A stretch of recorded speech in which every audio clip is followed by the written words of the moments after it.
MBBS in abroad. Apollo MedSkill 6 years of MBBS program will be completed in 35 lakhs only.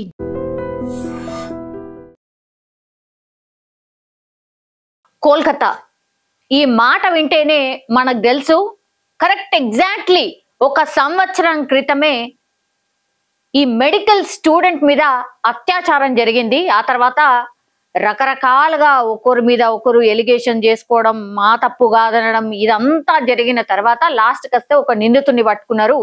ఆయనకు యావజ్జీవ కారాగార శిక్షణ అయితే వేసారు. అది దాదాపుగా మెడికల్ స్టూడెంట్స్ అసలు మేము పోనేవోము, మాకు ఖచ్చితంగా న్యాయం జరిగే వరకు, అసలు నిందితుడు ఎవరో తేలే వరకు కూడా మేము హాస్పిటల్లో విధులు నిర్వహించడం, ఇట్లా చాలా అంటే చాలా పెద్ద ఎత్తున ఉద్యమం నడిచింది. అగైన్ మళ్ళా అదే సిచ్యువేషన్ ని ఇప్పుడు కోల్కతా ఫేస్ చేస్తోంది. అప్పుడేమో మెడికల్ స్టూడెంట్, ఇప్పుడేమో లా స్టూడెంట్ కి సేమ్ అదే సిచ్యువేషన్ ఎదురైంది. ఈ ఫోటోలో మీకు కనిపిస్తున్న ఈ ముగ్గురు నిందితుల్ని ఒక్కసారి చూడండి. వీళ్ళని అసలు ఏం చేసినా పాపం లేదు అనుకోవచ్చు. ఎందుకంటే కోల్కతాలో 24 ఏళ్ల లా విద్యార్థినిపై క్యాంపస్ లోనే సామూహిక అత్యాచారం చేశారు. ఇగో వీళ్ళు ముగ్గురు కూడా. ఈ వ్యక్తి ఎవరైతే ఉన్నారో ఈయన కూడా ఒక లాకి సంబంధించిన స్టూడెంట్, గతంలో అదే కాలేజ్ లో చదివిండు. ఈయన సీనియర్, ఇప్పుడు ఆ అమ్మాయికి సీనియర్ అన్నమాట.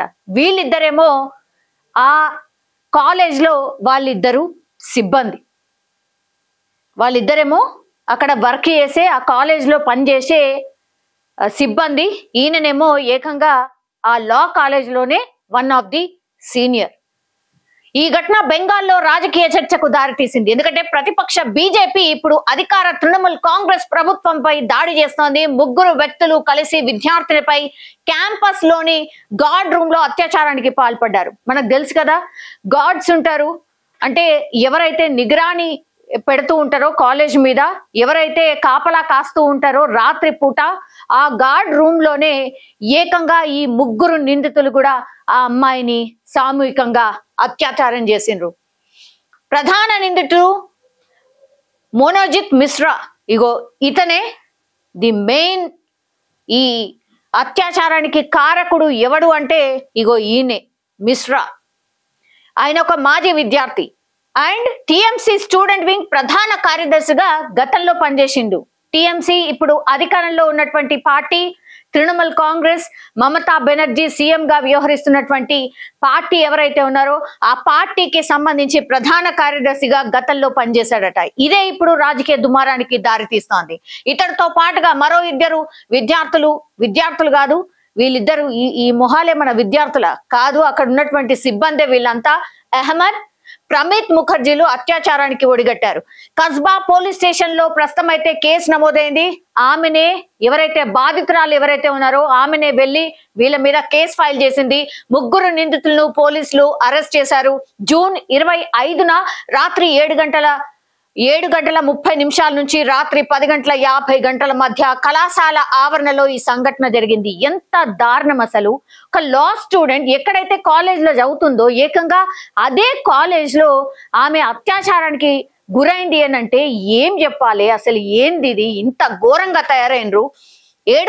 రాత్రి 7:30 నుంచి 10:50 పాటు ఈ దారుణమైనటువంటి సంఘటన జరిగింది. ఇగో వీడు అసలైన కారకుడు. సూప్ కైతే ఎవరైనా అనుకుంటారా ఇట్లాంటి ఆలోచనలు ఉన్న వ్యక్తి అని? ఎవరు అనుకోరు. ఇగో ఈ ప్రధాన నిందితుడు వీడు. ఫస్ట్ వీడు అత్యాచారానికి పాల్పడ్డాడు ఈ ఇద్దరిని బయట పెట్టి. తర్వాత వీడు బయటకు వచ్చిన తర్వాత వీళ్ళిద్దరూ అత్యాచారానికి పాల్పడ్డారంటే ఈ కేసుకి సంబంధించి ఈమెనే స్వయంగా వెళ్ళి నాకు ఈ దారుణం జరిగింది, నాకు ఇట్లా జరిగింది అని ఏకంగా ఆ బాధితురాలే పోలీస్ స్టేషన్ కి వెళ్ళి ఫిర్యాదు చేసినటువంటి పరిస్థితి అయితే ఉంది. అసలు రీజన్ ఏంది? ఎందుకు ఇట్లా కక్ష కట్టిండు, ఎందుకు దీనికి ఒడిగట్టిండు అని అంటే ప్రధాన నిందితుడైనటువంటి మిశ్రా పెళ్లి ప్రతిపాదనను తిరస్కరించినందుకు తనపై అత్యాచారానికి పాల్పడినట్టు బాధితురాలు ఫిర్యాదులో పేర్కొంది. ఇతను ఆ అమ్మాయిని పెళ్లి చేసుకోవాలనుకున్నాడట. సరే, నీ అభిప్రాయాన్ని చెప్పు, అడుగు. అమ్మాయికి ఇష్టం లేకపోతే ఏం చేస్తావు? ఇట్లా చేస్తావా? ఇంత దారుణంగా అత్యాచారానికి పాల్పడతావా? ప్రపోజ్ చేసినావు, ఆ తర్వాత ఆమెకి ఇష్టం లేదు, అమ్మాయికి ఇష్టం లేకపోతే కక్ష పెంచుకుంటావు. ఇంత దారుణానికి ఒడగట్టిండు. ఏంది పెళ్లి చేసుకోను అన్నందుకు. ఏదో సినిమాలు చూసి ప్రభావితం అవుతారు చూడండి, అట్లే ఉంది ఇది కూడా. ప్రధాన నిందితుడు ఇప్పుడు మిశ్రా పెళ్లి ప్రతిపాదనను తిరస్కరించినందుకు తనపై అత్యాచారానికి పాల్పడినట్టు బాధితురాలు ఫిర్యాదులో పేర్కొంది. తనకు అప్పటికే బాయ్ ఫ్రెండ్ ఉన్నాడు అని చెప్పినా వినకుండా ముగ్గురు ఆమెపై అత్యాచారం చేశారు. తన ప్రియుడిని చంపేస్తానని బెదిరిస్తూ తనను లోపల బంధించి ఈ దారుణానికి పాల్పడినట్టుగా ఆమె ఫిర్యాదులో పేర్కొన్నటువంటి పరిస్థితి. ఇందులో ఆమె ఏడ్చిన, కాళ్ళు పట్టుకున్న, బతిమిలాడినా కూడా వినిపించుకోలేదు. శ్వాస ఆడని స్థితిలో ఆసుపత్రికి తీసుకువెళ్లాలని కోరినా కూడా వినిపించుకోలేదని చెప్పింది. ఎంత ఘోరం అది. ఆమె చెప్పేటప్పుడు కూడా, ఆ కంప్లైంట్ చేసేటప్పుడు కూడా ఏడ్చుకుంటూ పోలీసులకు నేను ఇంత నరకం చూపించిండ్రు, నాకు కాళ్ళు పట్టుకున్నా, వేడుకున్నా, బతిమిలాడినా కూడా వినలేదు, నాకు శ్వాస ఆడతలేదు, నన్ను చచ్చిపోతాను, నన్ను హాస్పిటల్ అన్నా తీసుకెళ్ళండి అంటే కూడా వినలేదు అని అంటే అసలు మనుషుల జాబితాలకు వస్తారా? వీళ్ళు మనుషులేనా? ఇంత దారుణంగా అసలు మనుషులు తయారైతుండ్రు అంటే ఏమనుకోవాలి? సరే, వీడంటే పెళ్లి చేసుకోమని కోరిండు, ఆమె తిరస్కరించింది కాబట్టి సరే నీకంటే కోపం ఉందనుకుందాం. వీళ్ళకేమైంది? ఈ లా స్టూడెంట్ అంటే సరే ఈ ఏజ్ గ్రూప్ లో ఉందనుకోండి, వీళ్ళని చూడండి ఏ ఏజ్ గ్రూపో. నీకో చెల్లో, అక్కనో, లేకపోతే నీ కూతురు అంత వయసు ఆమె కదా. ఎట్లా అసలు ఏం ఆలోచిస్తున్నారు? ఇంత ఘోరంగా తయారైనరు. అండ్ దీన్ని మొబైల్లో నిందితులు తనను బలవంతంగా గార్డ్ రూమ్ లోకి తీసుకెళ్లి బట్టలు విప్పించి బలవంతంగా అత్యాచారం చేశారని ఆరోపించింది. దీన్ని మొబైల్ ఫోన్ లో చిత్రీకరించి బ్లాక్ మెయిల్ చేశారని కూడా చెప్పింది. ఇది ఇగో ఇంత వీళ్ళు అసలు మనుషులు అసలు జాబితాలో రానేరారు. అత్యాచారం చేసుడు గాక ఆ తర్వాత మొబైల్లో చిత్రీకరించడం ఏంది? అసలు మీ పైత్యమేంది? మనుషుల రూపంలో ఉన్నటువంటి రాక్షసులు. అసలు వీళ్ళకు ఒక్క నిమిషం కూడా భూమి మీద ఉండడానికి వీలే లేదు. ఇసుంటోళ్ళు అసలు ఏడుంది? పశువుల లెక్కనే ఉన్నారు కదా. పశువులన్నా జర ఆలోచిస్తాయేమో. తనకు న్యాయం కావాలని ఫిర్యాదులో పేర్కొంది. చివరికి సాయంత్రం తనను బయటకు వెళ్ళడానికి అనుమతించారని చెప్పింది. ఏంది అంతగానం బతిమిలాడి అంతా చేస్తే కూడా లాస్ట్కి వస్తే బాగా బతిమిలాడి కాళ్ళు మొక్కితే అప్పుడు బయటికి వదిలిండ్రట. ముగ్గురు నిందితులను పోలీసులు అరెస్ట్ చేశారు. నిందితులకు కోర్టు 14 రోజుల జ్యుడిషియల్ కస్టడీ విధించింది. ఈ ఘటనకు జాతీయ మహిళా కమిషన్ సుమోటోగా స్వీకరించింది. చైర్పర్సన్ విజయ రహత్కర్ కోల్కతా పోలీస్ కమిషనర్ కు లేఖ రాశారు. కాలం పరిమితితో దర్యాప్తు చేయాలని కోరారు. అసలు నిజంగా ఈ ఇన్సిడెంట్లు జరిగిన తర్వాత నిజంగా మొన్న కూడా ఇట్లనే కదా జరిగింది మెడికల్ స్టూడెంట్ కి. ఇక న్యాయం వచ్చింది, న్యాయం గెలిచింది అని మనం బాగా సంబరాలు చేసుకున్నాం కదా. ఏడ గెలిచింది మరి? కరెక్ట్ సంవత్సరం తర్వాత మళ్ళీ ఈ ఇన్సిడెంట్ జరిగింది కదా. అంటే ఆ పనిష్మెంట్ సరిపోలేదు అనే కదా, మీరు ఎక్కడ భయపడలేదనే కదా. ఆనాడు నిజంగా ఇంకెంత భయంకరమైన పనిష్మెంట్ ఉండుంటేనో ఇట్లాంటివి జరగవు.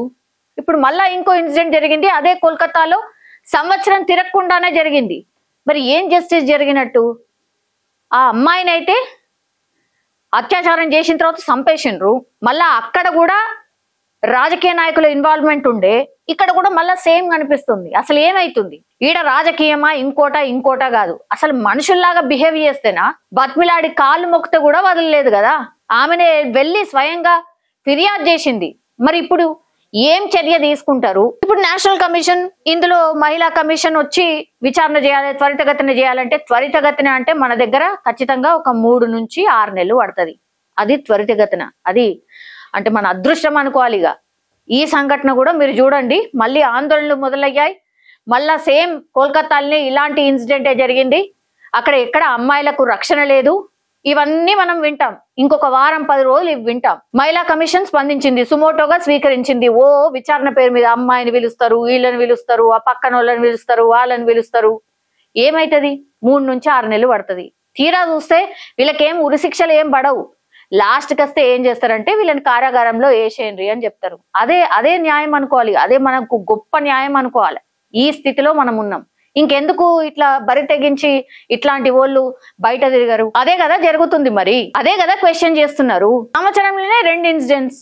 ఎవరు ఆన్సర్ చెప్తారు? రాజకీయాలు వాళ్ళ మీద వీళ్ళ మీద వాళ్ళు, అంతే కథం. ఇప్పుడు ఏంది, టీఎంసీకి సంబంధించిన ఆయన కాబట్టి ఇప్పుడు అధికార పార్టీ అదే ఉంది కాబట్టి వాళ్ళ మీద ఇక ఆందోళనలు చేస్తారు, వాళ్ళు తిట్టుకుంటారు, వీళ్ళు తిట్టుకుంటారు. దాని తర్వాత ఏమైతుంది, ఈమెకు న్యాయం ఎప్పుడు జరగానో అప్పుడే జరుగుతుంది. కానీ అవి ఆగుతాయా అంటే ఎవరు గ్యారంటీ ఇవ్వరు. ఇది మన సిచ్యువేషన్. అగైన్ కోల్కతాలో ఒక లా స్టూడెంట్ కి జరిగినటువంటి ఇన్సిడెంట్ ఇది. చూడాలా మరి ఏం జస్టిస్ జరుగుతుంది, ఏమైతుంది చూడాలి. నిజంగా ప్రస్తుతం ఉన్నటువంటి సమాజం దేనికి ప్రయారిటీ ఇస్తుంది? ఆర్థిక సంబంధాల చుట్టూ మాత్రమే తిరుగుతుంది. మళ్ళీ ఎన్నికలంగానే చాలా విరక్తి కలుగుతాం. మంచి అనిపిస్తుంది కదా, లేడీస్ కూడా ఛాలెంజింగ్ జాబ్స్ చేసినప్పుడు చాలా బాగుంటది. ట్రాఫిక్ అసిస్టెంట్స్ గా నియమించిన ట్రాన్స్జెండర్స్ అందరితో సాల్యూట్ చేయించుకుంటున్నారు. ఫుడ్ డెలివరీ ఇవ్వటానికి వెళ్ళినటువంటి డెలివరీ బాయ్ అనిల్ పై కళ్ళ ముందు